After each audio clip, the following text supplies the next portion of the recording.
Mga senaryo kung manalo ang pro and anti-Dutertes sa may 2025 use of forensic investigations, paano mapigilan ang cheating, prayer. Sa papalapit na halalan sa Mayo 2025, isa sa mga pinakabinabantayang aspeto ng eleksyon ay ang online voting system. Sa gitna ng mga alingasngas ukol sa mga teknikal na depekto, kakulangan sa transparency at alegasyon ng posibleng dayaan, umaalingaw-ngaw ang panawagan para sa isang forensic investigation. Isang siyentipiko, sistematiko at legal na proseso upang siyasatin kung may mga anomalya o irregularidad sa proseso ng pagboto. Ano ang forensic investigation sa halalan kung merong alegasyon ng cheating? Ang forensic investigation sa halalan ay may layuning tukuyin kung ang mga sistema, software at data na ginamit sa pagboto ay ligtas, totoo at hindi na manipula. Binubuo ito ng digital forensics, server at software analysis. Network forensics, pagtrace ng data traffic at anomalya. Voter data integrity checks, chain of custody tracking ng electronic ballots, system log verification, mga posibleng senaryo na magreresulta sa forensic investigation senaryo 1. Panalo ang maka-Duterte candidates, ngunit umalma ang mga kontra-Duterte sa resulta pangyayari. Ang mga kandidatong sinusuportahan ni Rodrigo o Sara Duterte ay nanguna sa Senado at Kongreso. Agad na naglabasan ang mga alegasyon ng pre-programmed results.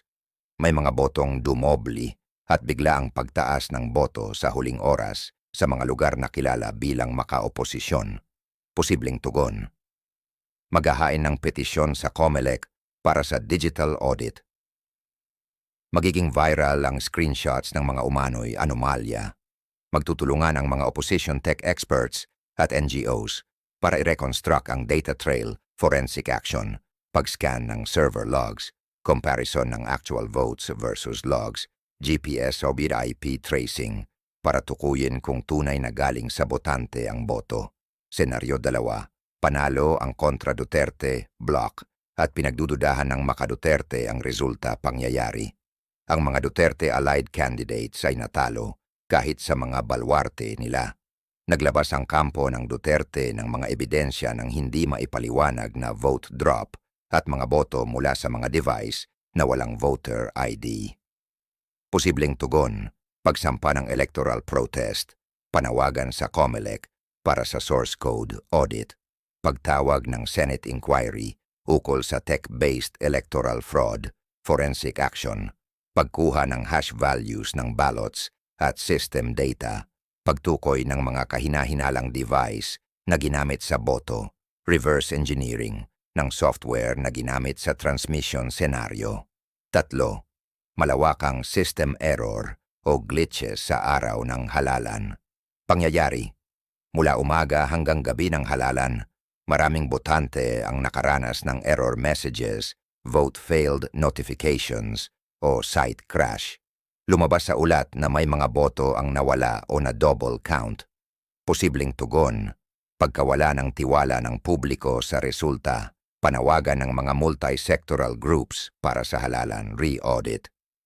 Posibleng rekomendasyon ng partial o full manual recount.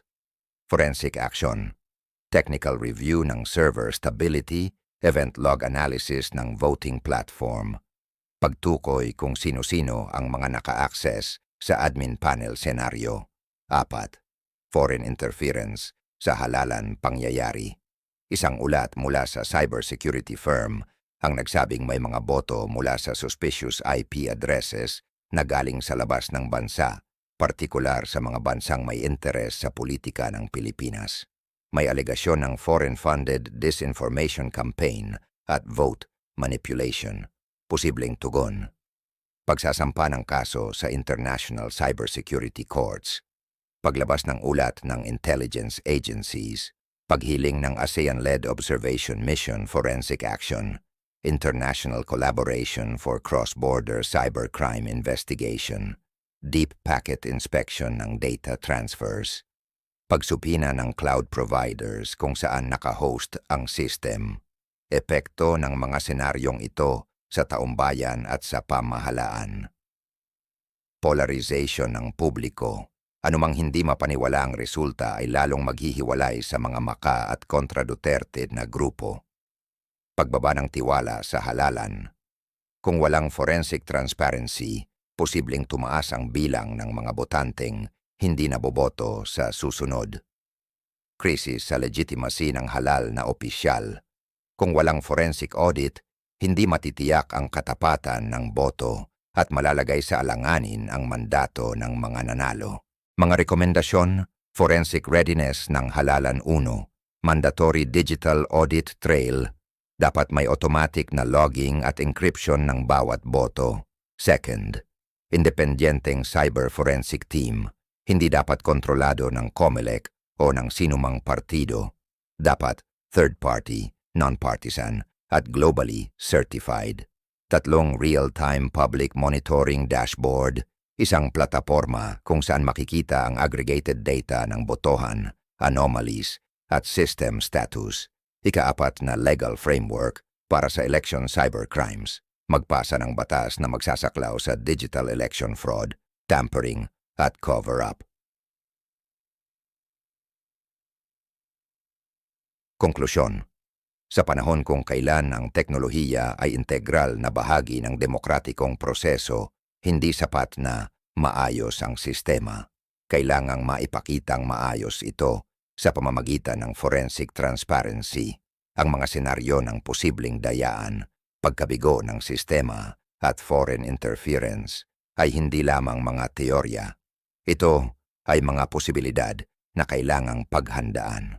Ang tanging pananggalang ng isang malayang bayan sa gitna ng digital na banta ay katotohanan, siyensya at hustisya. Ang forensic investigation ay hindi para sa isang panig lamang. Ito ay para sa integridad ng bawat boto, bawat Pilipino. Mabuhay ang mga Pilipino! Mabuhay ang mga Pilipino! Mabuhay ang mga Pilipino! Mabuhay ang mga Pilipino! Vote wisely! Vote wisely! Vote wisely! Our Father in heaven, through your Son, Christ Jesus, we pray that the coming May 2025 election will glorify your precious name.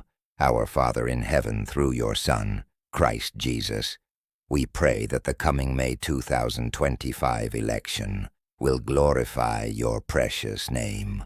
Amen. Amen.